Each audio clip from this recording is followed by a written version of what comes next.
Hi everyone, you're listening to the Vialucci podcast, uncensored and completely unedited discussions about life and everything in it. We hope you enjoy the show. Bloody hell. Go on. Fucking hell. Oh, I'm exhausted. Do you know I've been here since 4:30? Anyway, so I feel like I've been here all day. I'm ready to go. Kerry Boyne. Hello. It is Boyne, isn't it? It is Beer, Boyne, wine. yeah. What's that? It sounds Scottish. It's actually Irish. Oh, okay. Yeah. Have you looked into it? I haven't, but I'm sure way back when. Boyne. Because, you know, back in day, it Yeah. was no blacks, no Irish. So I don't know, I guess. Yeah. They must have. Beer, wine. Do you know anyone that's Irish, or does it just go way back? I don't know anyone specifically okay. in my Yeah. immediate family right now, but Oh, I'm okay. just assuming. Yeah. So you were born in England? Yeah. Which part? South. Whereabouts? Like Sydenham, Lewisham. Sydenham. So what's the Sydenham like? It's all right. Yeah, like anywhere else. It's just It's got a South Costa coffee, London. sort of. Yeah. Oh, we got a Nando's now, so we've gone up in the world. Oh, right, yeah. Yeah, no, I came out the womb in Lewisham, Oh, okay. so that's me. Nice. You got a few. Would you describe yourself as an actress presenter? Yeah, but I've got a few fingers in Yeah. the pies because that's what you need to do. What's It's freelance going. This is something. Oh God, I've forgotten it now. I was looking at your bios.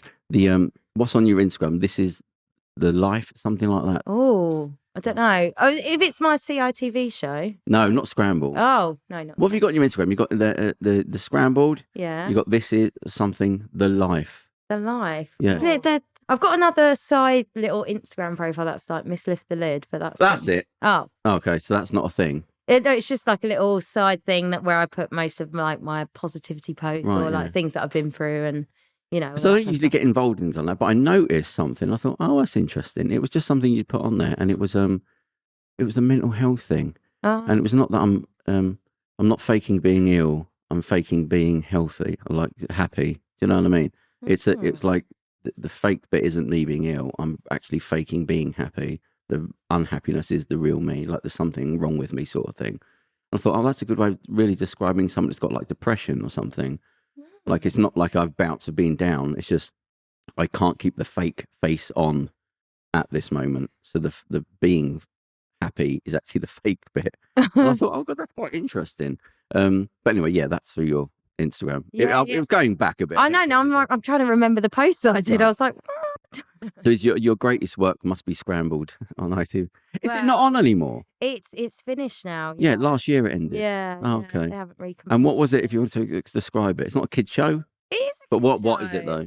It's like the new school SMTV Live, if we remember that. Right. And Yeah, what did you I do on remember there? Yeah, we're going back some. We're really showing our age. Yeah, well, I used to dress up as a carrot or an onion sometimes, cowboy, you know, all these things. A lot of fruit and veg, Yeah. I might add. And yeah, we used to get gunge as well because it's not a kid's show. unless Get you- what? Gunge. Gunge is like slippery slime that Slime. always goes on your head. I know things have moved on a bit. There's no guns. No. I honestly thought she started. Should I say something? Oh, no. No, gunge. Right, yeah. Yeah, I mean, it's not a kid's show unless someone's getting gunge. Yeah, no, I Right, fully okay. agree with that. Yeah.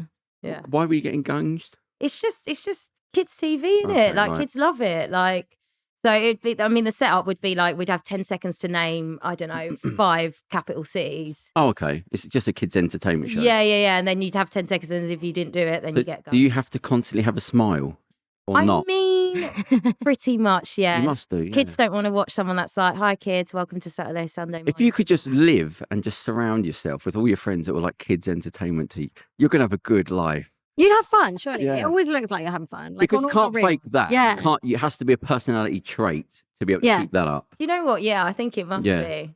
I know, so a friend of mine works on, he's a manager on the British Airways. Mhm. And so he's always a manager of the plane when it's flying. And they talk about the face of the smile you have to keep no matter what. And he said, sometimes you forget, behind the curtain. Yeah. So the other people have to do to you to like smile. Oh, yeah. Don't forget to turn put it the on. face on. Yeah. And so it was horrible knowing it. Well, I shouldn't say that, but it was like learning the back. You wanted to believe that everyone's really happy with their job. Time. And it's no matter what, and anything's, and then you just pull the curtain back and you go, oh no. No, it's not I true. hate they don't get on. Somebody's didn't want to work and Yeah. anything. Oh God. But yeah, so that's like a really underestimated skill to have that. Because I know a friend of mine, or I used to know, everyone liked him. He liked everyone. Like, he just could get on with anyone. Now, I don't mind saying, he's a black guy, but we worked in a town that wasn't predominantly black. Let's just say that. Okay. And people would walk up. It was a nightclub. And you go, oh, here we go. And they'd all like him. And you could see that they almost didn't want to like him. But he was so friendly, so chatty, that he would bend people with his personality to then like him, that you would think, oh, these blokes ain't going to like him. And I just say to him, I wish to God I had that thing you have, that you do nothing with, by the way, Yeah. that of people like you and you're so friendly that you genuinely like people, even if they look a bit rough and you think they're not going to like me. Somehow you embarrass them and bend them into liking you. It was like a proper skill that stayed with me. I thought, I wish I could have that, because that works in any environment. So to be somebody that's on like children's TV and to be able to do that, because I could fake it for 20 seconds, but then to have that as your, that means it can't. Hope you fake it for a long. Yeah, but I was thinking it can't be that you're not unhappy sometimes. It's not like you're just joyful human beings. But to be able to do that, I think it's not talked about enough how much of a skill that is to be likable on a screen.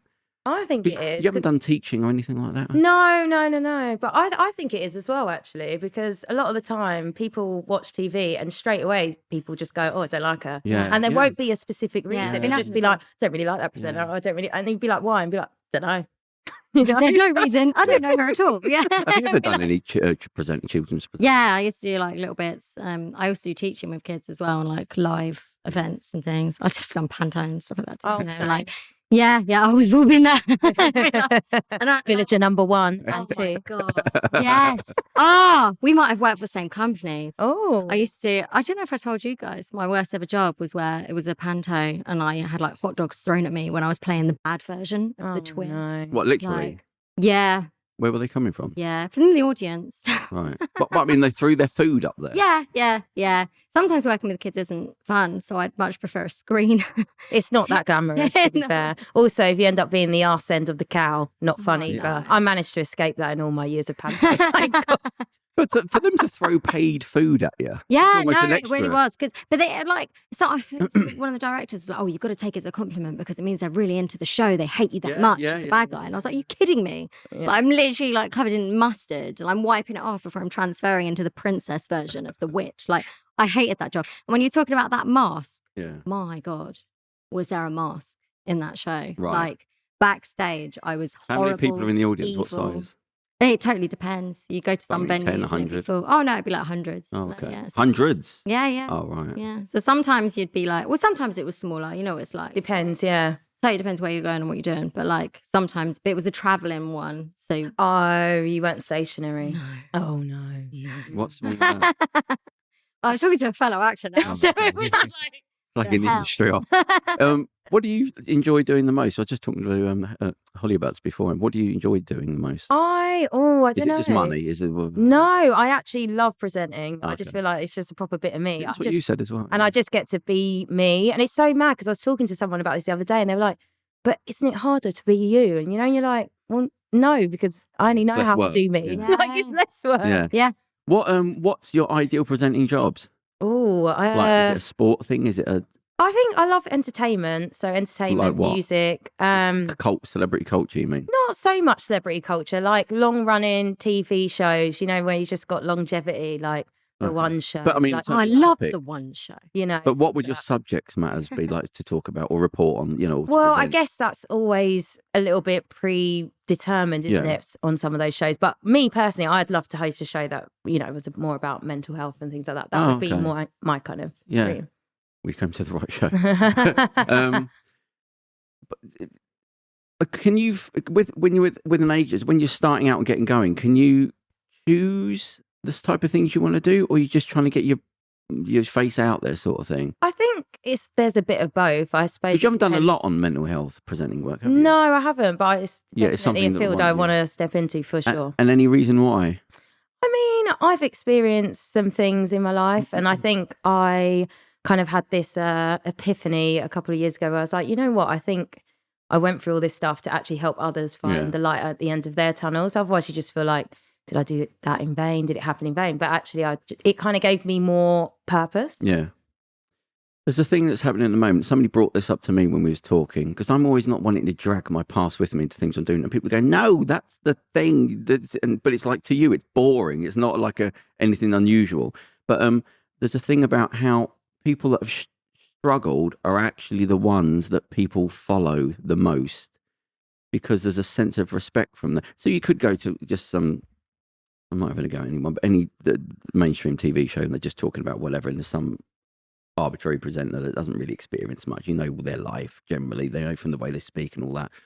And it is what it is, but there's no depth to it. But with this guy we were speaking to, he's brought up, I mean, I've got a ring with like Malcolm X on there, and you think someone like Gandhi, who you think, well, we get what Gandhi is, and you go, he's only him with the peace and the don't harm and all that. But to get to that level of strength, he had to go through the hell and the racism to get to that. Because now there's a reality to him that, he's not an actor. He's not a rich person that decided he wanted to be one with the world. What he got to get into that point of peace was that, and you can feel that off of certain people. So I was talking about my thing and my story, and he's saying, talk about your story in the background, which is boring to me, homeless and dyslexic and all that sort of stuff. But then you go, no, people want that now. They don't want to be preached to if you don't know what it's like. So really, anything bad that happens, it's actually like a bit of, it's sort of a weapon to go out in the world that you're being given. You don't want it. You don't want it. At the time, and when you're going through it, there is no point to this. I do not want anything bad to happen. But if you removed all that, you go, well, yeah, then I'm not me. I'm those people there. So, but it's like you've got to force it into yourself. If as long as I survive it, then, and you don't bottle it up, give it to somebody else. Like, we don't do any editing on the show. I keep saying to people, because the messiness is what I want people to see. I want to see people aren't perfect. I want somebody high up on the BBC to maybe swear that maybe you didn't hear that they actually swore that much because they're used to seeing another type of show. But when you see a wall of perfectionism, that holds people back, because most people aren't perfect, and they think, well, I can't do that. Well, because we're all I'm not flawed, them. aren't we? Really? Yeah, but there's a wall that we've lived by that's like, no, the world is like this. I mean, I thought I couldn't do anything in audio because I'd only listened to BBC. But, well, I don't speak like them, and I can't. Lucky then podcasts came along. But then you realise all the things that make you, there's a lot more of you out there than you think, and they need someone like you to speak. But so what? You have to be the first one. Tough. You followed people, and they were the first ones, and they didn't want to be. So it really is. It's not like a mental gymnastics that you have to. It's whatever you've been through. Bloody well, tell other people, because there is somebody 5, 6, 7 years behind you, and it might. When we was writing comedy scripts, and somebody said to me, "You keep trying to appeal to people like broadly. That's what most people do." He said, "Comedy, it's on the smallest, most nuanced thing that you can think of about you, that other people will go, oh, I thought that was just me." And you have to get as silly, and as I find some drink disgusting that nobody's ever heard of. That's comedy, because people go, oh, I've had that. You never think it would come up. Niche. Yeah, I think something really, really. He said the comedy's as small as you can go, but he said it takes a lot of confidence to get to that point where you go, okay, I will just say the things I find funny, because everything else has been done. The poop. Oh, look, I fell over. How funny. Oh, look, the bumped into. How funny. But when you say something that you once found funny where somebody wore something, or you saw somebody walking in a way, you say that, and other people go, oh, I thought that was just me. There's loads of you out there. And that's the thing he said, in comedy, you've got to appeal to. Be you, and then the art, that's what comes out. And I'll stop talking in a bit, but we've just... it's so true. There was Authenticity, a guy, I hate, and I've said this before, I think I was talking to Shanice when I said, I hate when somebody you like turns out to be a bad person, because all the things that you learn, we sort of like, well, does that remove what I liked about them? So there was the guy, oh God, who's the guy that got done? The Cosby Show, Bill Cosby. Oh. Now, he was a huge star in the time when there weren't huge black stars. You got him, and the whole family. It wasn't just him, right? So it was a big thing. No, so he had a lot of experience, and like how he got ahead then. So somebody asked him, again, he's done what he's done, but at the time somebody said to him, how do you, what's the secret to success? And he said, I don't know the secret to success, but I know the secret to failure is trying to please everybody, because people will like you for being you. You can't help it. That they will just like you for being you. If you try and change you to appeal to the rest of the crowd, you'll lose the people that did like you, and the people that you're trying to like won't like you anyway. So Also, you've you'll lost lose everything. yourself. Yeah, exactly. So there's that. And he said, so yeah, you have to learn to be yourself. And he's talking about comedians. He said they all go through the same thing. And this is life. This could be podcast, it could be anything. He said, so with comedians, he said, you start off not confident being you. That's built into the system of your age. You're not confident being you. So when you come to be on a stage, he said, you're really trying to be like about 4 or 5 people that you like. You're trying to dress like him. You're trying to act like that person. Because you're not, your age isn't allowing you to be that confident unless you're like a maniac. And he said, but what happens is they all come on trying to be a lot of little people that they know, and they're trying to, I'm going to talk like him, I'm going to walk like him, and I'm going to say that thing. He said, then you get bored of that because it doesn't work. He said, then you have 5 years of poverty, not knowing what you want to do. Then you break and you just be yourself. You give up and you say, look, I'm just going to be me. And then That's when you blow. That's when you blow. And you're a success. But it's so, and that works in everything.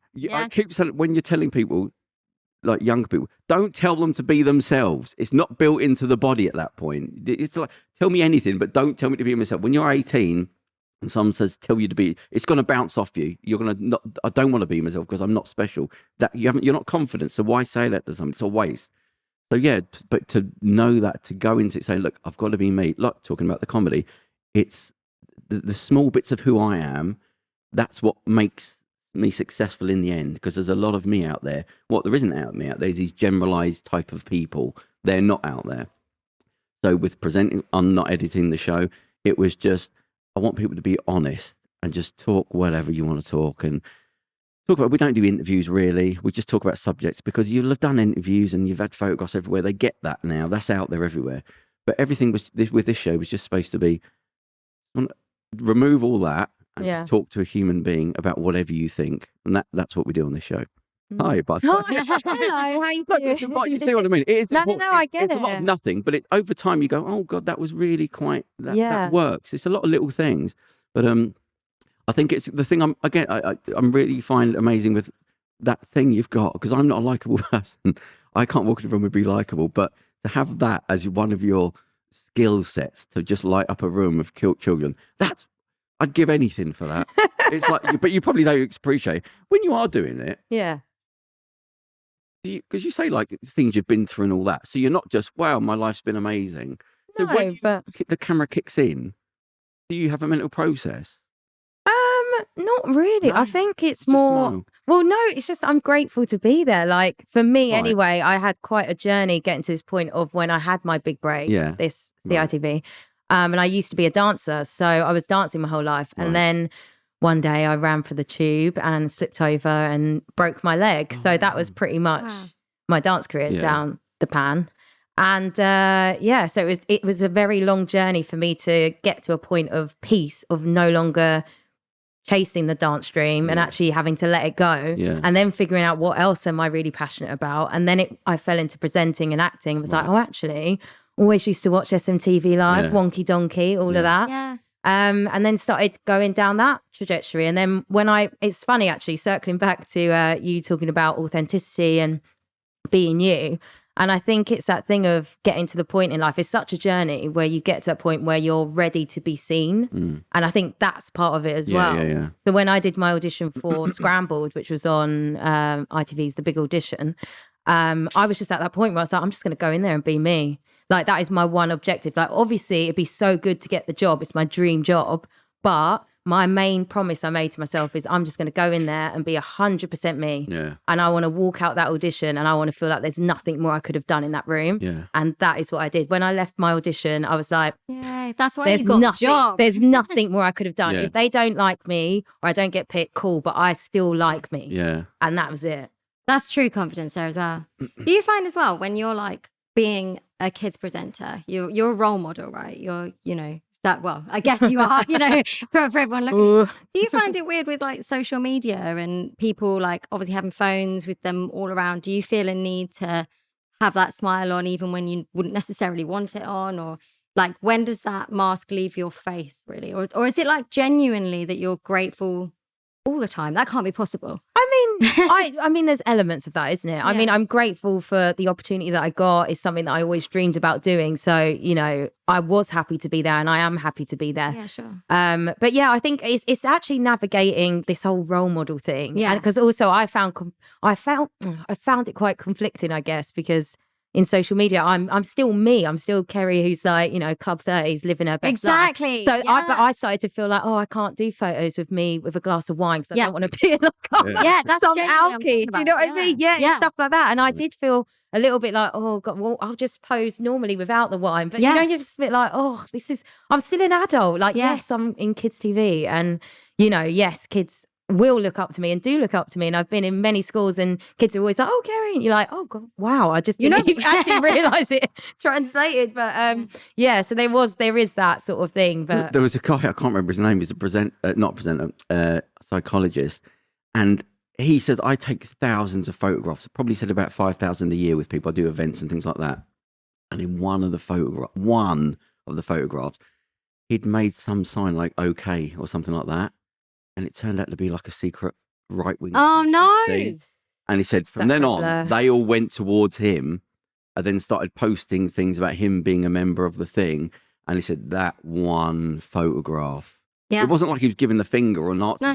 He said it has caused hell. You can't get caught slipping out here. You can't. You literally can't. Well, did you hear last week? Wasn't it like the Finnish Prime Minister? And she's only like 35. Yeah. And all she did, she went out. She just literally, like you were saying, she had drinks and she danced. And then like everyone is now like, honestly, they are victimising her, saying how terrible she is. When the opposite party said that she has to have a drug test. She wasn't doing a line of coke. She was literally just like you're saying, you know, like we're, you know, around that age, we just go out. You have a glass of wine, you dance if you feel the need to. And that's literally what she did. And I have more respect for test her for drugs than the person opposite who says we need to test her for drugs. That tells me who you are. That tells me you're a politician trying to bring somebody down. Got some agenda, wasting time for nothing. So I don't even know anything about her, and I'm glad I know who she is now. My favourite politician, and there ain't that many, is Jardine. What's the New Zealand Jardine, the New Zealand Prime Minister? Oh, I forgot her name. Something Jardine or Jardine something. I can't remember. Yeah. Anyway.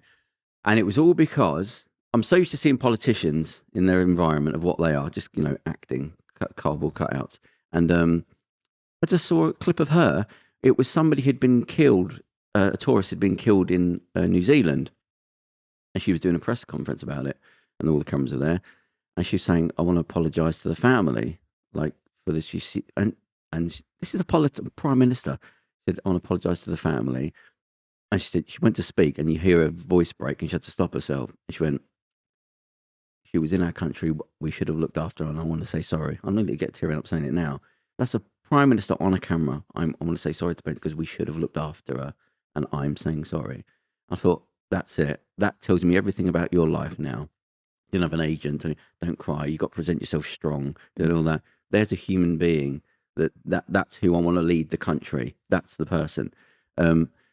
And I think that so like having a go at the Finnish Prime Minister because she's having a party. No, that's a real person. I want a real human who's going to understand me. Yeah. She doesn't go into that wall of perfect looking human beings that have to be perfect from birth in case we find one photograph to then lead you. Well, who's a perfect human being that's trying to lead me? You'll be a normal human being. But I'm not going to do a good job on it. What is perfection anyway? Do you know what I mean? Well, it's fake. Yeah, this and is also striving for it. This goes back as well to the mental health. If these young kids have role models that are perfect all the time with a smile painted on their face all the time, and then they start feeling sad about something or they're going through something that's really difficult, like then what role models do they have? They should have someone on social media who's being real, who's actually taking that smile off their face from now and then. Otherwise, you're just creating the next generation of people that are having trouble with mental health. Yeah, but when you look at the big celebrities, what's the family? Corinthians or whatever they're called? Kardashians? Yeah. So, Corinthians. I don't know what they are. Back in Roman I don't know who. I was talking about somebody, and who was it? Oh, anyway, they sent me a video because I don't know who they are. I don't have TV or anything, so I don't know who's who. And he said, like, this is the person. Like, I think I've seen those photographs before, and this is a video of the person. They didn't even look related, let alone that's them without makeup or brush strokes or whatever you call the thing. Wow. Airbrush. I thought, they don't look related. She's just getting in the car with no makeup on. Yeah. And then I saw the image. I thought, that's not the same person, surely. And go, so that's what you got. But they're the people that just prostitute everyone. Believe I don't give a two flying for Fs. I'm going to use all the money in the world to make myself look perfect. The problem is, even though psychologically you know that's not them on the cover, the brain doesn't know all this. It just absorbs perfect. I think the younger gen for sure. I think us lot Yeah. that are in, I don't know, maybe club 30s and above. Well, I've always we said, know if the you're crack. Yeah. 27 and over, you're a different person because you can still remember a time when it wasn't like the way it is. You could just clip it.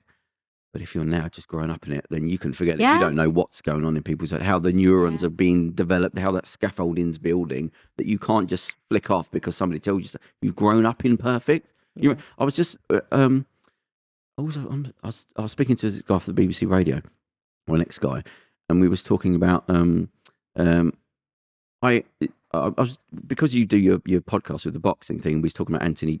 What's his name? As Joshua. Anthony Joshua, when he had that little thing that went on. Little. No, I'm trying to play it down. It was horrible. So I didn't want to watch it, but I thought, let me look at it. So I watched it. Anyway, but there was some other boxing stuff on there. So I just clicked on it. And because I'm not used to it, so I watched it and I was speaking to this person. I said, you know, they're using sound effects in boxing now. Not in the live bit, but if you watch any boxing video afterwards, that's fake sound they're putting in because it's now a video that they're trying to generate money from. I said, you know, it's so funny. I watched it was one of these Jackass things years ago, and it just clicked into me that were they using fake sound effects for? Because I remember watching a Jackass. I think some guy got hit by a sheep or something like that, and it didn't sound right, and it just stuck with me. And all of a it's sudden only you suddenly realise. realised. Yeah.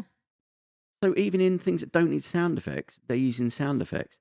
So I watched some other boxing videos, and I thought they're using sound effects for the punches. Wow. Because what we've got into now is just slipped in that life isn't vivid enough. You know, everything has to be about noise, chaos, and Sensory movement. experience. Yeah. And I said to the guy, I said, note that. That's happened now. The things that don't need sound effects have now been put in because it's not enough to keep you watching, that you have to have quicker and quicker edits. So you can, if you go back, watch comedy or films, you saw that edits were longer. Now we're not trying to get you with a script. We're just trying to eye movement, refresh. Wasn't it? And that's what on keeps Family it. Guy, they say they have to have a joke. I think it's every 7.5 seconds or something. Yeah. Is it? Yeah. They Wow. have Well, to. Friends was the Yeah. first one that had that model that got used in all other Yeah. comedies, and it was this: laugh, laugh. I think there was a number of laughs to do with how much pace they kept, and it got used first with Teletubbies, which the big, which now using for adults with everything I'm telling you, because they realised you didn't even need language, you just needed the noises and the movement, and that was enough to keep people's attention. But that's now slipped into adults. Wow, If you we're all watch that comedy, useless. you watch comedy, watch how Easily, please. quickly the screen refreshes, because what it's doing, it's making the brain go, what's happening? What's happening? What's happening? Like engaging. But if you hold Yeah. a conversation for too long, like a Woody Allen film, which I would never have now, where two people are just talking and no editing, that you would go, well, I'm bored, because nobody's writing with content anymore. It's just let's manipulate the brain with cutting and cutting and cutting. But that's a real thing. So you can go back and you can watch when it started to edge in. Yeah. But it was after when Teletubbies was created. No way. I can't believe Teletubbies It was began created by this. psychologists. Yeah. It was created by Can we just psychologists. go back? It was colour movement That's and insane. noises that kept the kid's brain. You didn't know why worry with the content of them talking. It's just, but now that's slipped into. Yeah. They started to use it. You won't see any static screens now. So if you see like phone this number, you know, they've got to have a number to come up. Phone this number to text A, B, or C to win 50 quid.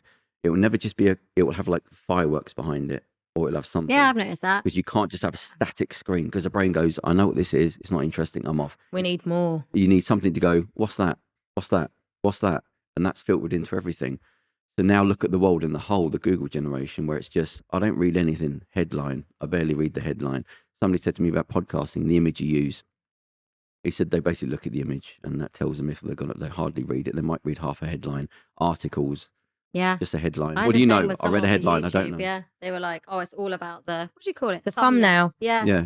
And I was like, and my first couple of thumbnails, they weren't great. This was me trying to work out how to do a thumbnail. And then like now I'm like, I've actually like properly read up on it. And the difference between the views is insane. And all I've done is made someone's head really big or like got some really funky text. Yeah, exactly. Or something. Yeah. You're like, it's really weird to see the difference. It's rewiring everyone's brain to, I don't think anything past 3 seconds.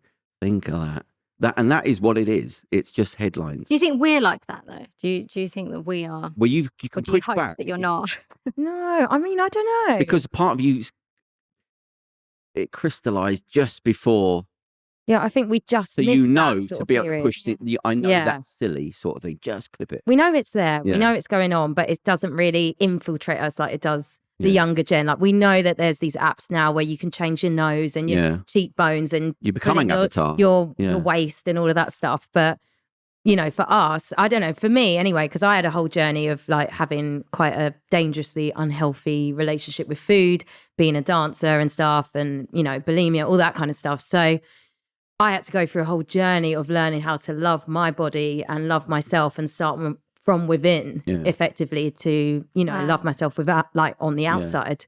But I get that it must be tough for young people now looking at, you know, these perfect bodies with these cinched in waists and big old arse. Do you know what I mean? But the thing is, this is why talking about your problems, I know it doesn't feel a big thing, but everyone has to do it because most people aren't that big enough celebrities that are going to talk about these things. So it relies on a lot of smaller down people talking constantly because there's a lot of money in going against what you say, branding and looking perfect and all that. They've got a lot of money to make people feel insecure. So you've just got to go, I've just got to say my bit, and hopefully somebody goes, well, they're doing it, I'm doing it. And that's all you've got is just, I'll just say my voice. That is it. Because otherwise the branding's there. They've got money. They will just sweep over everyone if everyone doesn't talk out.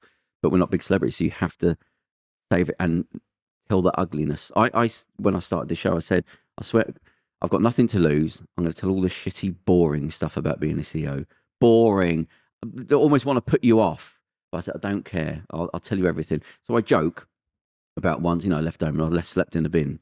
Nothing to be gained by that. Doesn't make me look good. There's nothing amazing. It's embarrassing. And it's there forever. I mean, it's your story. Part of you. Isn't it? But it's like, I always say, you. I It think takes guts really to sleep in the bin. well, it was a, no, I'll go into it. Won't I? It was a bonus at the time. It wasn't like I was forced in. It was a choice. But I said, most people aren't going to have my story, but you'll be within that. So at least you can go, well, at least I haven't got things like that. And that's part of when because it's all to do with personal development. It's relative as well, yeah. And I've always said that the stories of human being stories are the greatest personal development tool, because if you know somebody's already done it, then that teaches you. You can't tell people how to live specifically. All you can go is, you want to be that thing there? Well, somebody did it before and they probably had it harder than you. And that's more motivating. But you don't get a lot of ego out of that because it's a soft power sort of thing. So yeah, it's not a little thing. It's not trendy to say, oh, be yourself. And you don't understand how important it is to not do it. You're abusing the people behind you because they're being abused now anyway by the media and everything getting perfect. And worse, but it's getting more, by the way. It's not slowing down. So you have to say your bloody bit, regardless of what it helps you or it doesn't help you.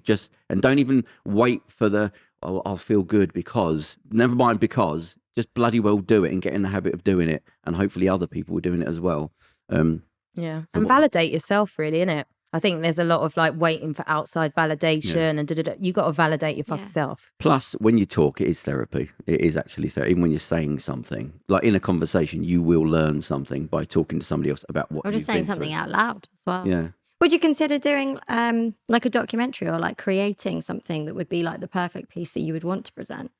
Yeah, I mean, I'd love to. I've wrote a few documentary treatments anyway, just about, racism, colorism, women's health, because I suffer with endometriosis. So just things that I'm passionate about or my lived in experience, because I think that's what makes it relatable as well. Yeah, absolutely. I saw an amazing thing you had. What was it? Is it I Care? Or I can't remember. Oh, yeah. Yeah, and I was looking at that and the piece that you wrote, and like it was really moving, like really moving. Thank you, yeah. And to say like everything that you'd gone through in terms of race when you were young and hating yourself. Yeah. Like I don't, like no one, oh my God. And now you're saying about the food as well, like how many things. Actually, that shows real strength that I feel like you fought against a lot. It's been a journey. Yeah. The bulimia thing. What was your way out of it? Do you know Or is it what? like alcoholism? It's always there. No, because I don't do it anymore, Okay. and I haven't done for What years. age was you? Oh, very young. I was in school, secondary school. I think about, I want to say 11, 12. Right, so you weren't anything. You didn't know anything at the time. Like just young. Yeah. But just had it in my head that like, I was fat and all this. And when kind of did you stuff. come out of it? When did you stop to? how long did I that- think it went throughout a lot of my dance career, actually. I think I might have been about 23-ish when I probably stopped. And I think the only reason why I stopped, because it was quite bad, like it was all the time and binging and then throwing it up and all that kind of stuff. But I think the one thing for me that I always wanted for my life, among many other things, is to be a mum. And I think I remember reading that, like, if you keep, being sick or whatever, that could really fuck up your fertility. And I was literally like, well, what would I prefer? This whole idea of being skinny, or do I want to have kids one day? And I know that was the thing that sort of snapped me out, but that won't be the same for everyone. And that's the thing. And that was just age really kicked in. It wasn't like you read something or did somebody had a problem with it. Was it just something that came into your head? I think it's just, I always know deep down that I want to be a mum. Okay, right. So I think it was like, I'm going to fuck this up for myself if I keep going down this road. Yeah. And this is way more important. Can I just look back? I know you're into the female boxing. You've got your own podcast.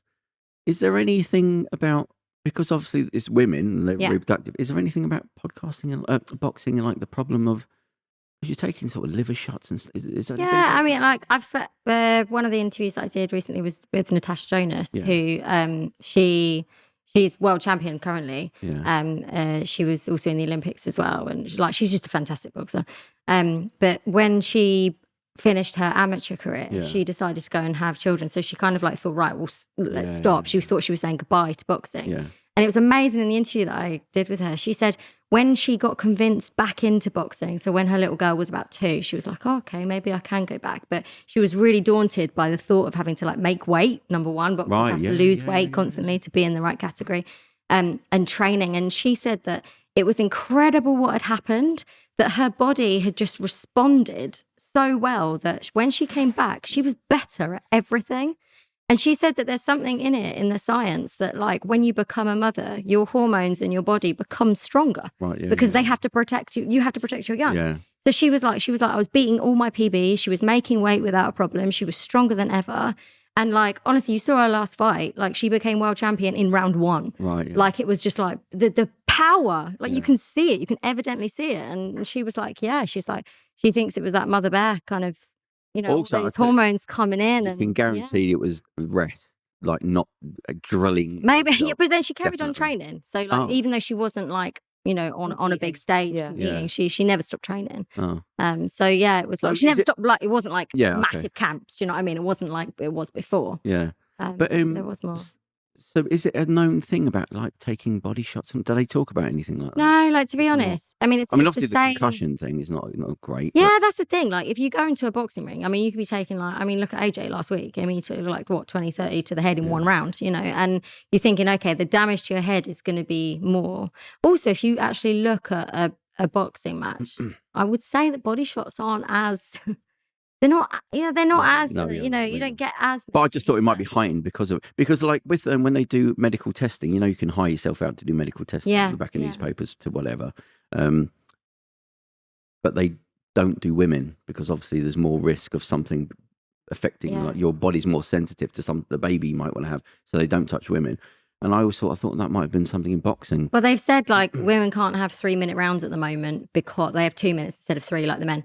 And they've said that that's to do with hormones, that apparently we can't deal with concussion as well. But I would like to say that they also used to say that women couldn't run marathons because hormonally we couldn't do it. And I've run loads, so shut up. There's that. They are starting to talk about more like women's health in sport though. They are. Which is quite good because there is like, we have a whole cycle, and when we're feeling a little bit more like, all full of life, and when we're amazing. We are. We're better badass. than like anybody at that point. But it is true. You have to accept that there is a week where you are terrible at everything. I have it really bad with endometriosis. Like I'm literally in a ball of hell, like clutching a hot water bottle, like praying. Physical pain. Yeah. I'm dying. I literally can't. How often?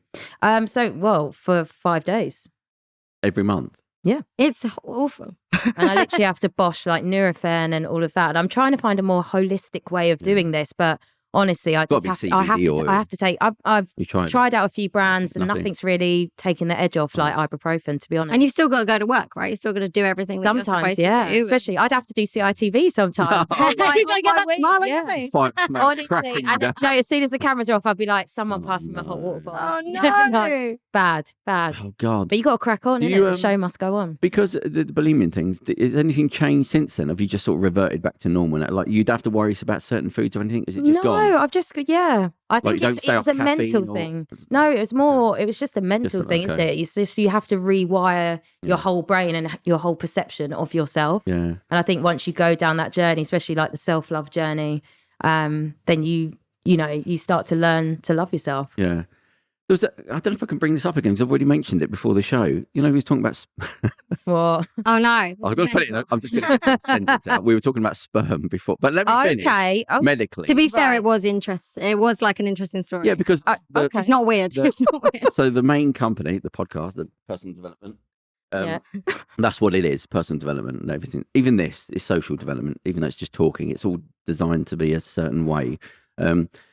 And I explained to people, because a lot of the times you don't need to pull people along. You can tell them things in quotes and advice and all that, but you can't do this thing of stand on a stage telling people, buy my book, be like me. That's gone now. So it was like a new wave of personal development. And there's just things that I'd learned along the way. And one of them was about, you don't realise how special you are. Now, just cut all the stuff you've heard out. It's great and you're wonderful and everyone's an amazing individual and all that. Okay, just hold that. But I mean, literally, the journey of, it's called the greatest journey in history, or the greatest race in history. So now we're talking medically. This isn't sort of psychobabble. When the sperm is ejected from the male, there's around 250 million to 350 million sperms in the cell. It then goes into the womb, and now it doesn't just pop into an egg. It has to go through cervix. It has to go through the fallopian tubes. Every one of these, and they equate it to like being a human being, what the race would be. And it goes through, I think there's 4 stages before it gets to the egg. And it's like there would be a 20-mile run just in the womb. Then you get to the fallopian tubes, and that would be like an 80-mile run. Then I think there's a cervix wall, and it would have to go up, and it's climbing a 2-mile wall. Then there's the final part through the fluids of the body. It's like an 80-mile run. Then you have to get to the egg. And by that point, there's only between 3 and 5 of them left. The rest just didn't make it because it has to fall off. It's natural selection. Then you get to the egg, and it's like hitting, it's like hitting a sponge wall that you have to then dig through to fertilize the egg. But by that point, there might be 1. Sometimes there's 2, and you get twins. But they say it's equivalent would be to digging a 50-foot hole with your hands. After everything you've just done, they said that it would probably take a day of non-stop, and 350 million of you started. And then you get through into the egg. Some of them die and get caught in the egg because they can't find their way through. The last few die in the egg. And then one gets into the middle egg and is fertilized. And then you get a baby crying. That's what you've been through to be here. You're not one of the millions and billions that are here.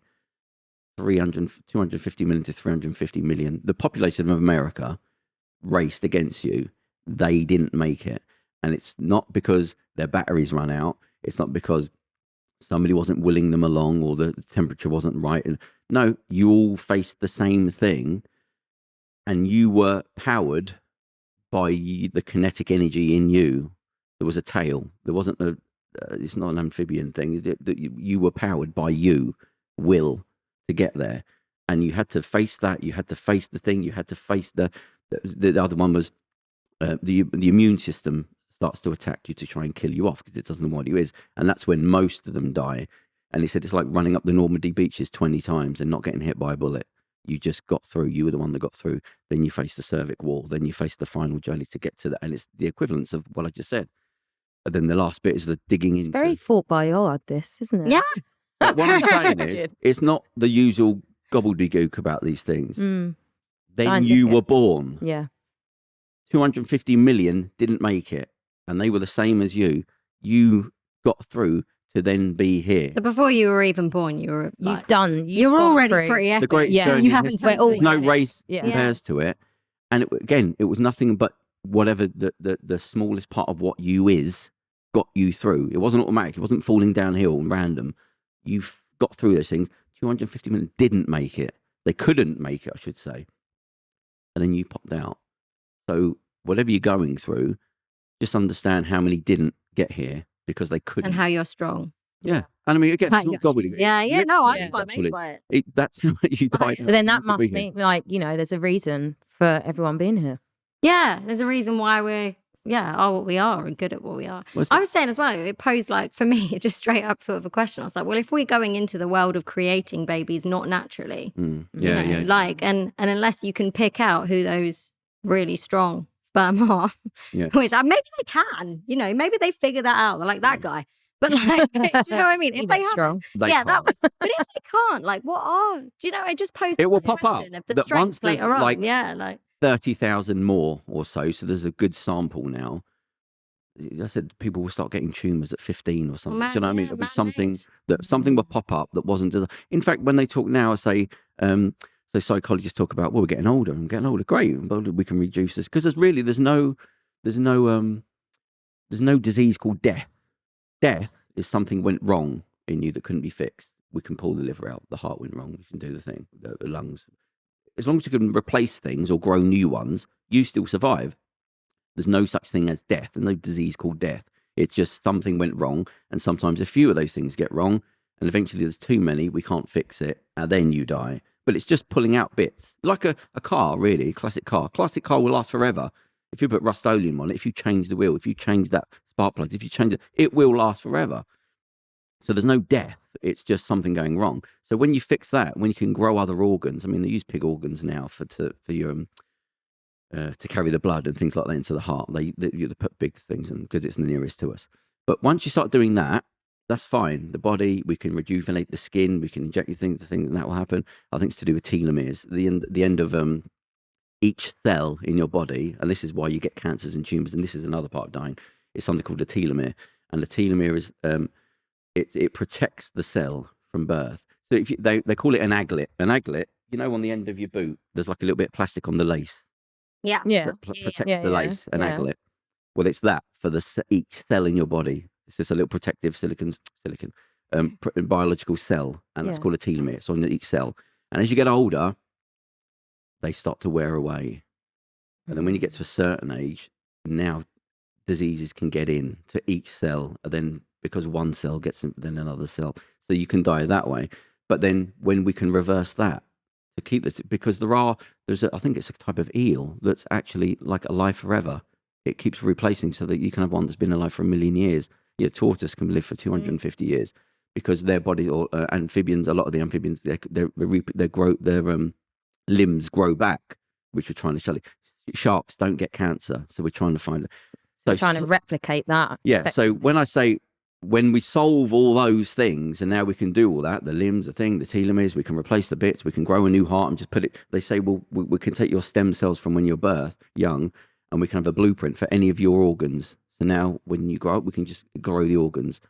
People don't like doing that because it's a moral thing of, is that a person?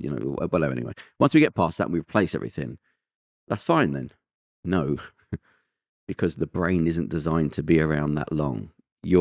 We're evolutionary. So what happens, you start to get Alzheimer's or things, but the brain starts to get old. You're not going to just keep getting smarter and smarter and smarter. The brain itself doesn't know how to be 200 years old. So if you fix all the body stuff, now you're 150. What will happen is something will pop up to the brain that we didn't see. It's not designed to be around that long. There'll be some sort of disease that happens. So going back to what you say, like we was talking about before the show, we was talking about the sheep. What was it, Dolly the sheep? Yeah. They created the genetically modified sheep a few years ago, but then it would only last like 2 years because it was just riddled with cancers. It wasn't designed to be alive, sort of thing like that. So that's what will happen. You can fix it, just go, right, we'll have you, and it'll work on the whole. But when you get a big polyp, there'll be, well, it wasn't designed to be alive. So you can't force it. As I said before, it'll look great. 6'2", shoulders out here, beautiful, perfect. Everything's fine. We did all the thing with genetic. The eyes, what colour do you want? That but it's dead by 20 because it can't, or it gets Alzheimer's at 15 because it's There's not some novels really meant right to be there. here. Do you like it? And it's such a basic thing. You It is actually, isn't it? I you read one of them. can't you can't cheat evolution. It's millions and millions of years of evolution so that you survive. Yeah. And it's Wasn't meant to be that- survival of the fittest, really, isn't it? It literally That's is. what we are, isn't it? Yeah. Like literally on the daily. Yeah. You're like, I'm not Every sure. on the day's a tube. battle. Yeah, I was going to say, I'm not sure if we're happy or worse than. I just think there's a positive spin in there. But remember that's for real because that's not gimmicky. That is. No, I really like that That's how one, you yeah. got here. Yeah. I like that story and just like feeling like, oh, actually, I'm quite powerful. Yeah. Yeah, It it's just like- empowers you to know that, Yeah. like, I've been through some shit to Minimum get of here. 250 Yeah, cells. exactly. 250 million. The population of America, you all raced off and you survived. You got through it. You pushed through. And again, not gobbledygook. You are. No, That's it's what true. you are Yeah. to be here. Maybe there is some bigger plan that to be here, you have to have been that person that experienced that. You know, they talk about spirituality, which is what we started talking about it earlier, was you can't know what the other side is in the same way that you can't. It's hard to imagine that that was you, the cell. Mm. Unfortunately, medical science shoves it down. No, it was you. Yeah, but it can't have been me. Yeah, it was you. But when you die, same thing all over again. Maybe to get to there, you have to get through this.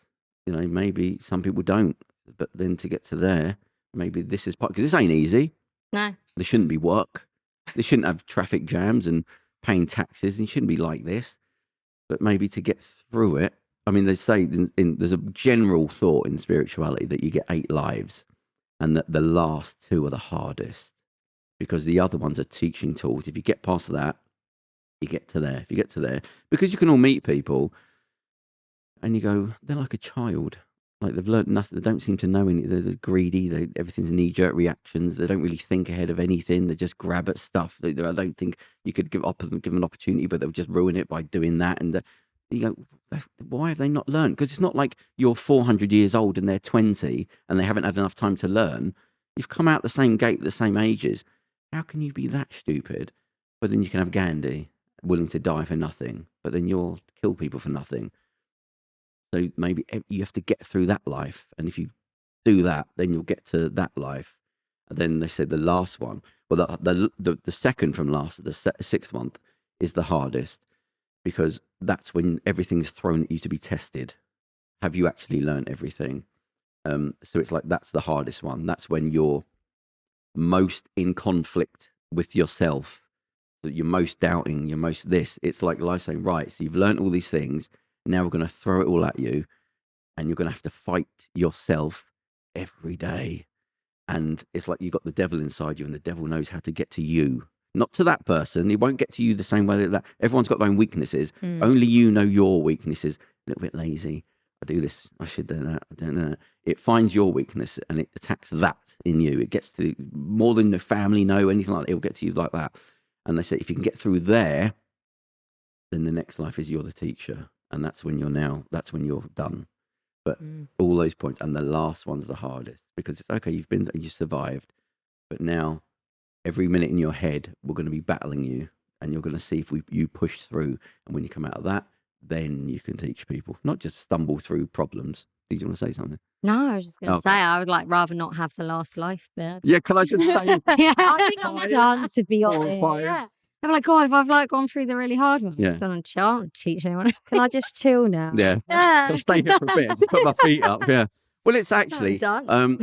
you will, when you do, see, my big thing with spirituality, and it's the thing I least talk about because people aren't really ready for it now. See, I'm spiritual though. That's me. Well, spirituality means philosophy. It's not a real thing. Most spiritual books are philosophy. It's somebody's idea. Yeah. The people that are spiritual, you don't know about. They don't talk because it's like you've got toddlers, you've got teenagers, you've got adults, and then you've got that. And each one looks back and goes, oh, quite silly.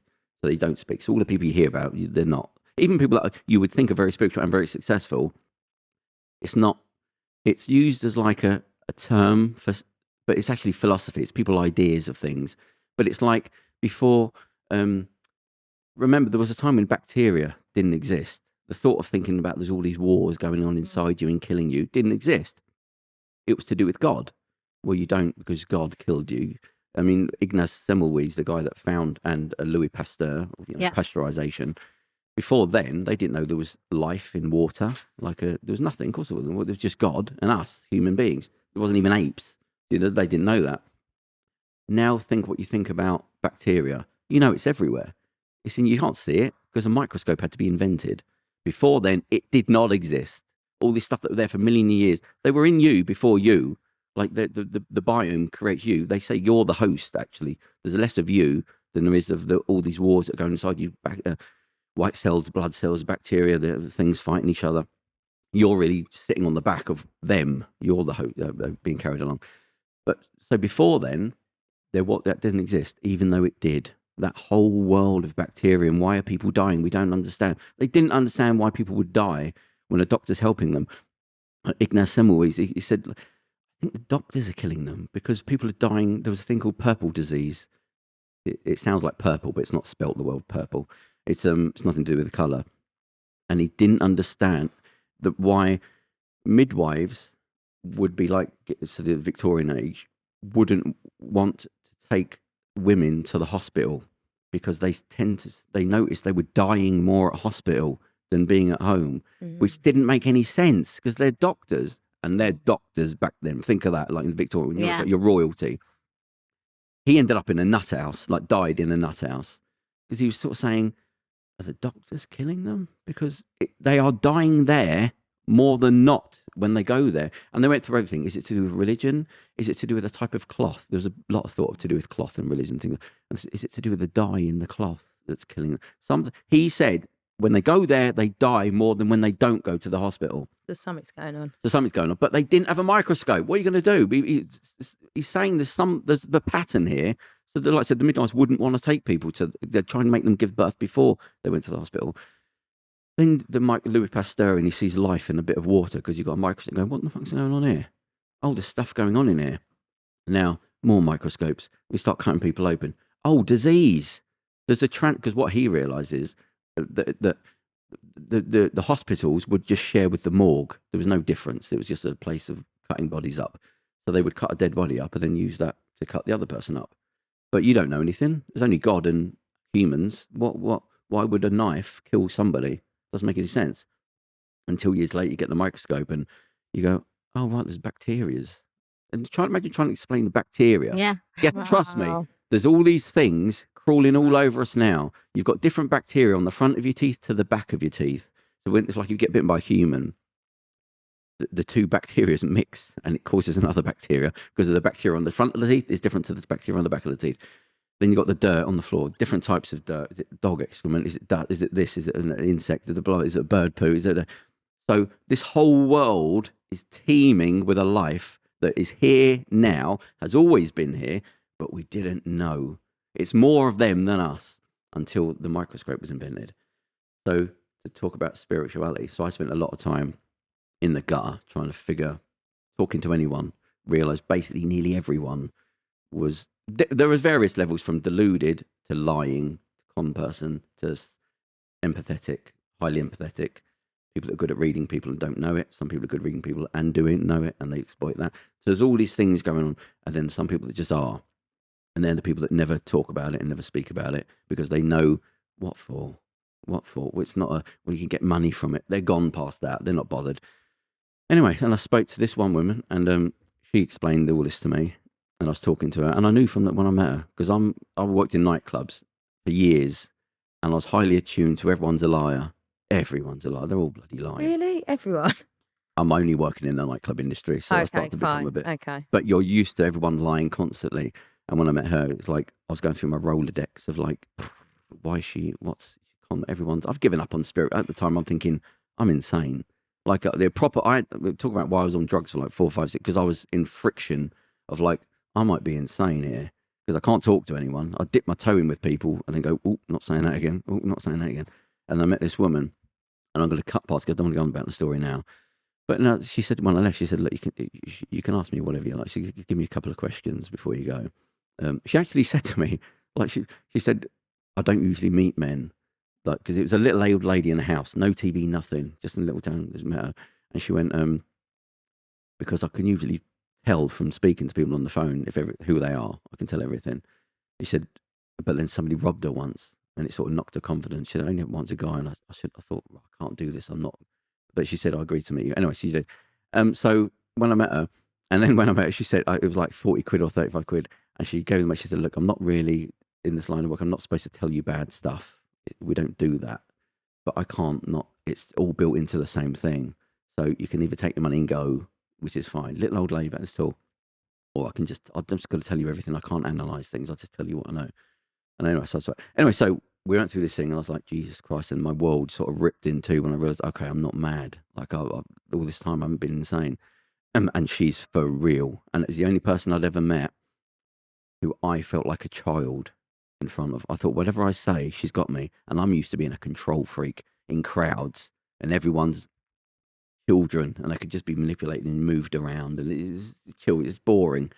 And then I just couldn't get past that she knows everything. I couldn't get past. I thought, I've got to relax here, because I've stopped trying to figure the situation out. Anyway, when I left, and she said, can I ask you 3 questions? I won't tell you what the other 2 are. And I said, like, what, when you die, what is it? Like, what is it? And she said, basically, you can't comprehend it. Forget English language. All the languages in the world don't have the words. You can't comprehend it. In the same way, when you're a baby, you can't explain to them life. It doesn't make sense. So you don't ask. It doesn't work like that. I said, but to make you feel better, she said, it's just another place that you're going to go to that makes this place look horrendous. No, family, friends, the love, it will be horrendous to be here. She said, when you were a baby and you were in your mother's womb and you got pulled out, you were screaming and you were crying because you wanted to go back to the warm, the noise. Suddenly you were ripped out, and there's movement and there's lights and there's hearing voices and noise, and all you're used to hearing was zoom, zoom, zoom, zoom, zoom, zoom. That's all you heard. The warmth, the heat. You were floating in the embiotic sac and all, and now you were ripped out. Movement, people face it. He said, at that moment, if it was up to you, with everything in your being, you would have wanted to go right back there again. You did not want to be here with everything that suddenly started hitting you. You can't comprehend what's going on. I don't know noises. I'm petrified. You're pissing and crapping because you're fear. You're in flight or fright, even as a baby. You're shitting because you're petrified of what's going on. She said, it's just that again. She said, you, on the last time of leaving, you will say, please leave me here. I'm happy, friends, love. I swear, I don't need to go anywhere. I do not need to. You will be dragged, kicking and screaming, to the other place. But then you'll get there, and you'll have nothing but, I'm so sorry for the people that are still there, and you want them to come. It doesn't matter how joyful it was. She said the same thing. It doesn't matter how much you mature. You would just, that last moment, you will dig your nails in and rip your hands apart to stay here. But you're just a baby again. You don't know anything. And she said, it's just that. Do you want to go back to the womb? Do you want to go back to the womb? She said, no. He said, you don't comprehend what's there. You can't. Bypass the laws. She said, you don't need breath. She said, don't need time. All these things are human that hold us in. Time and love and relation, feelings hold you into where we are. Well, it's now. all a construct, isn't it? Yeah, she said, but literally time. She said, time doesn't exist. She said, it just holds us in so you can experience It's transient. matter. Mm-hmm. I mean, to really just mess things up, when they zoom into a human being, you zoom in for more and more, your nearest atoms are 1 football field away from each other. So when you get right into who you are, just zoom past everything, you get zoom past, and then you get to lower, the neurons, and you get to the one bit, the smallest bit of you is here, and the other smallest bit is the other side of a football pitch. So you're 99.9% made up of space. You're not actually there. It's only because when they're compacted, I can't walk through here. But when I zoom in and you come with me, you zoom in, but it will just be one thing and you could just go around it because the next thing I can just walk through it. But, and that's now, we know that. I mean, it depends how your perspective on life is, isn't it? Because I look at it like we're spiritual beings having a human experience. So then I suppose that ties in with everything. The whole journey. Why have all that thing to get to here? Why not just plonk out and there you go? Why would nature make us go through that? Because surely it's shortest route possible with nature. You just evolution. No, but spiritually, soul with your soul. No. Yeah, and the fact that it's built into human beings. What is it? Like, why are we not just sort of swinging from trees, and why are we contemplating something else? And that's where you get religion, all these things that come up with specific stories of something else. But why is there a something else? No, why does there even have to be? Why do we think there's a people something? need something to believe in, don't I think they? they need it, yeah. But then why did that evolve in the human being to want to need? Because you've got love, you've got friendship, you've got food, why is the biggest thing on the planet religion of something else? Never mind the stories. Why is there a something else? Because nothing's ever Why do you enough just for not see anybody. everything? That's there. Why do you assume there's a thing that you can't see? I think it's that need. It's that need for more, or need for another chance, or need for to get rid of regrets. I think it's like having that opportunity that one day you'll be able to make everything right. And so it's almost like a forgiveness for yourself so that you can live life in a more easy way. I personally don't believe in anything at all. I'm like, dead okay. inside. So, Wow. I care That's all about those- You don't believe, like genuinely. That's all the auditioning. so you You've had to don't do. believe in the universe, or everything for a reason, really or like nothing to. like that. And I do believe It's so fun if that, you don't know, isn't it? The thing is equally. that I've really tried. I have actually really tried, and I've read loads of different books, and I tried to get on board with different ways of believing, and it's not that I'm like a miserable soul that I think, what's the point in life? I'm not like that at all. I just feel like, okay, if this is me and this is it, then I'm gonna really try and enjoy my journey, not my journey before, not my journey after, my journey now. Present moment. Yeah, I'm the sort of person that's like, I almost don't even want a goal. I want to wake up every day and enjoy every day. And then, there's loads of stuff that gets in the way of that. But I'm not searching for another time where things will be easier, because I just want to be happy today. The afterlife doesn't negate being here. It actually says make the most of this. Yeah. Because it's a thing. It's like a ride you're on. Don't fucking ruin it by being miserable, or bad things will happen. But understand this is a time period. And maybe I think about my friend that he's died, and I think he's 6 foot under the earth. Like that, he's there. Think about what being here is to that. Even if you think of the most famous people in history, if you think about Gandhi, or you think about Elvis, think about Elvis at his height, or Michael Jackson, if we can still bring up in terms of celebrity. The world is on him. The world was on that everything, money, everything. But now that bloke that had everything is buried in the ground, and you're here. Think what you are to him now. You're here, and he's in the cold earth. Like, to be here, you have to fucking enjoy it, man. Yeah. It's no I joke. think Enjoy the you can ride and live the on. journey. Yeah, I don't want to die and have left nothing. I hope that the choices that I make are good for other people, and I love animals. Yeah. So I'm all trying to do things that are good in different ways, and I hope that the little choices will be left behind. But I don't believe that my soul will be anywhere. Yeah, you don't have to. There's no. Yeah, I would love to. Yeah. I mean, if I could imagine this lush place with Trust me, you die. You will have. I have really nice. When you die, you will have an. Oh my God, they were right. Yeah. So that's what. It's too late now. No, Wish I could tell you not. You won't want it. She also said. She said when you die. She said, I know you're scared. She said there'll be something there that we call it a person. It won't be a person. She said it might be a sound or a tone or something that you saw once that it will calm you as you're going. You won't even be scared. She said you'll just go, oh my God, I now know. She said you'll have that oh no moment. She said but it'll be something there, a sound, a colour, something that you can't even remember that will just completely calm you, and you go, oh right. And then I like the idea of that, because obviously I've That been there sounds when other nice. people have been past, and I love them, and so to think that it's a calm, wonderful thing. And Yeah. Yeah, she said the pain just goes into it's not that. She said it will be there. She said it's made. It's part of making you move to the next place. It will be there. And they say about the color and the light and the thing and all that, but there's always a person or something there that you don't know. It won't be what you think, and you'll just go, oh right. So then you don't need breath, you don't need time, and then you see everything, and then you realize, and then you look back at the people running around paying bills and on the tube. Yeah, exactly. Yeah. Kerry. So what's going on? went weird. What do you look for in the future?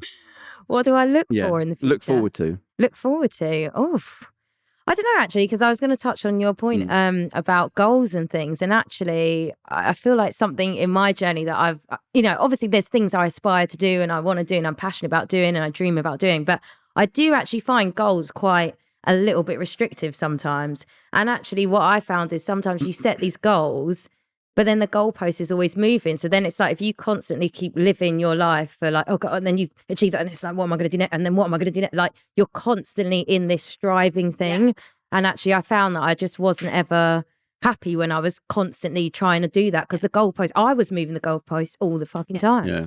But you I got to couldn't remember, agree more. life isn't about having goals. Yeah. Some people just, there's a thing, we were talking about feminism, and the guy was saying female empowerment is important, but don't have this one-tone message about, well, CEOs, you have to be a CEO. Because some people don't want to be a CEO. Yeah. No. Don't say the mark of success is how many female CEOs. He said, most CEOs are sociopaths. You have to be to get to where you are. Yeah, On the list, I think it's surgeons, politicians, and then CEOs, because it's not, forget that face of the photograph that you see of the person sitting on the desk looking happy. How many people have they shouted at that day? What would their competitors say that what they did to get to where they are? How many people did they have to sack on Christmas Eve to carry on the company? How many friends did they have to let go who started the company with them to do the thing? So the CEO thing is not an admirable thing because they use a marker of how well women are doing is by how many CEOs. You know, it's not it's a terrible job to have. It's not a good job. You have to get there. You have to be very cold and clinical. I said third on the sociopath list of like the hierarchy. Who made this list? Oh no, this medical that Oh. it is because they've done many. The studying sociopathy is a big thing. They've tried to see is it a born thing, is it a this, and it's a little bit. It's basically to do with low empathy. That and then it's are you a politician? Are you this or that? But CEOs tend to be me first, me first, me first. But to get to being a CEO, it's not like a kid that comes up with an app. And not talking about that. I'm talking about somebody that starts a business and sees it through. You don't see the misery on the way up and how many people you have to push away and how many things you didn't do because you just want that one goal there. So that's not a good marker of success. No, not Well, I at all. suppose because we've all got different measures of what well, some success is. people So just want to get married, and it's not like and just oh, go why on 2 would you wanna- holidays a year, Yeah. have a house, have a Yeah. dog, have their kids, and then that's Yeah. it. They're Yeah. happy. And which is almost seen as a bad thing. You go, Yeah. well, no, but I don't. I'm want actually what you-" quite Exactly. jealous of people that because I can't bother to do most of that. But it's like I'm really jealous of like some of the people that like from my hometown that, you know, they're married and they've got a house and Yeah. a mortgage and 2 kids and a dog and a cat and like they're so content. Yeah. I would be so bored. Like Yeah. I'd be exploding out of my brain like that. That's not success, but to them that is, and that's fine. So I'm fine. jealous of them that they get to have that, and I, you know, they're not thinking, oh, actually, I'd really want to go and do that. Like, What do you look forward in the future then? Well, yeah, I do actually want to be a mum one Okay. day. So definitely that. But I guess it's just me using my experiences and things and actually helping people. Oh, okay. That's really what I would love to do If and you could create have been in positive any change. film as an actor, what would you have been in? Oh dear, I don't know. Oh, Come on, 3 came to mind just then. I don't even know. Why did Pulp Fiction come to my mind? yeah, cool film, cool film. Yeah. Why not? I don't know. Yeah, So you're quite edgy, yeah. that just came to my mind. I don't know. Let's Yeah, not. no, Let's what's not the question? Come on. What But it's what Quentin would you have Tarantino. wanted to be in a film? Yeah, like you would. I want to. Because it's not even an actor and actress in that film. It's just I like that because that. Oh, I is a sort see. Okay. It's sort of a Rorschach Yeah, test of I want to be in that environment. I would have loved to be Oh. a part of the chaos. Because you're not thinking of the script. You're thinking of Yeah. quickly of that. What would you have been in? See, I know the answer really quickly. These I'd want to be Denzel Washington in Training Day. Okay. Without a Which one doubt. was Training Day? The best actor role of copper any one. film ever. Yeah, so quite gritty. Oh my It's days, can I amazing. change mine? Yes. I'd want to be in Heat. Oh, there you go. Oh, Oh, yeah. Robert De Niro. That Yeah. one. Really? Yeah, I like that Heat. film. Or Hook, actually. Oh, okay. That's a childhood film, Yeah. though. Listen. Yeah, see, there is something in you that's Yeah, that yeah. childish entertainment thing. My This is partner would love that. He'd agree with that. He loves that film. Oh, What- Rufio. Yeah. Rufio. Rufio. Oh. It's a Theo. Thought, well, We could make it work. So that shows that you're lovely and Yeah. watching Insane Children. That shows me that I want to like just have a really dramatic death. yeah, guns and fire trucks. Yeah, Yeah, hold on. go out in the blaze. This is why I did boxing. Do you go to the cinema much? What's that? You go to the cinema much? Yeah, I love going to cinema. Do you analyse films when you're because being actresses and all? Is that? I find it really hard going to the theatre, but I did theatre for a really long time. Theatre, So, I find yeah. more trickier. Acting, I can be a bit more, okay, I'm in it a bit more. Whereas theatre, I could be like, oh, she's out of line. Yeah. Or like, What was that? Oh, that was a wrong, Yeah. oh, that was out of count or something. You know, Yeah. just, I have to be like, no, don't do And that. what about your dancing? Is that gone now? I mean, it's not gone. You see me on a Friday, Saturday night, you'll see some magical shit. Do you know what I mean? I can still do the splits and whatnot, but I don't do it professionally, really. Like, because it's just a strain on my ankle. Because I broke my distal fibula, which is the outside bone. So I've got like a 7-8 inch plate. I wouldn't advise running for tubes. Okay, they come every 2 minutes. Who knew? God, that must have been. Did you know at the time that's it? Or was it a slow yeah. I'll tell you how I knew, because I heard the snap. It's very crisp sound when you break a bone. I don't know if you've ever broke a bone, but it was very crisp. And so when I fell to the floor, I was like, oh, I fucked myself. And I sort of looked back at my mangled leg and I thought, oh, okay, let's see if I can stand. Oh, no, can't stand. Got to crawl. So I'm crawling along like Euston Underground, and I'm sort of saying to people, oh, look, help me, I can't. And everyone was like looking at me like I'm some weirdo. And nobody helped me. So I was literally like, no, I can't. I really can't. And my leg's mangled back here. Yeah. No one helped you? No one helped me for ages. And luckily, well, not luckily, I mean, obviously a tube would come past at some point. And this off-duty police officer came off and he came straight to me. And then everyone wanted to fucking help me. But yeah, and like, but I was like, he's like my angel. Someone must have sent him, because honestly, I was just crawling on that floor and I was like, well, this is the saddest moment of my life. And I was just on a little tape player as well, because I was just like, I've broke my leg, I'm a dancer, I've broke my leg. I was literally. There is a saying that it is a bit gimmicky, but it says it's best to go through life. If anything bad happens, absorb it like you chose this to happen. Like, I know I wanted this to now push me in another direction that I wouldn't have done otherwise. Yeah, I think later on, in retrospect, you can then do that. But I think at the time, obviously, I was devastated. I've been training to be a dancer since I was like yay high, 6, 7. Well, this is all I ever wanted my whole life. You're more defined by the bad things than the good. And if no one would say any point in their life when it was something bad was happening, would they want it to happen? None. Absolutely. So you wouldn't want to be this hollow sort of, well, like a knit girl. Just everything's been given to you, nothing's appreciated. You don't see value in everything because nothing's ever gone wrong. And if it did, I just threw money at it and the problem went away. So the worst thing in the world, which is why they talk about like the devil's supposed to be actually your best friend. He makes you go through things you don't want to do. If something bad goes, so you say, do you know what? It just kicked me in another direction, and I'm glad it happened. I'm honestly grateful that the universe broke my leg. I really, really am, because it did push me into another direction, and I'm at peace, and actually I'm happier. Yeah. I still love dance. Dance will always be in my heart, but like I'm grateful for the journey that I've been on and everything that I learned along the way. I think that's the other thing as well. Like I sort of started to see who my real friends were, because suddenly, I couldn't walk. I was in a cast for 8 weeks. It's like people forgot my fucking address. Do you know what I mean? At least a bit of, so there's other things that you then learn through that experience. Then I mean, it works. You hate to think it, but it seems to work. And I mean, it wouldn't be in this show if you didn't break your leg. Silly saying, but you wouldn't have met other people. There's so many skills you wouldn't have absorbed by just being a dancer, but it has to be forced upon you sometimes. Oh God, was that? I mean, there shouldn't have also be something slippery on the underground, but we won't talk about that. Did you sue? Yeah, I was about to say. Let's talk about this real quick then. We'll end on suing the government. No, listen, they got rid of the CCTV footage. And they tried to say I tripped over my bag, which did not happen. So and all those no win, no fee, bollocks. Bollocks. They want an easy case. Basically what they wanted is for me to be like, this is what I slipped on. These are pictures. This is Jim Bob over there can corroborate because he saw the whole thing. Listen, when I broke my leg, do you think that was the last thing on my mind? You were just in pain. I wasn't even in pain. I was the adrenaline. But the last thing on my mind was, oh, mate, did you see that? Yeah. Can you just take a quick video, actually, and just get my leg? Yeah, because it looks really bad, didn't it? Get that. How many years ago was that? Wow. So that was 10 years ago when I done that. Yeah, 2011. Now, I mean, when the ambulance doors are closing now, I can just hear people going, don't forget the CCTV.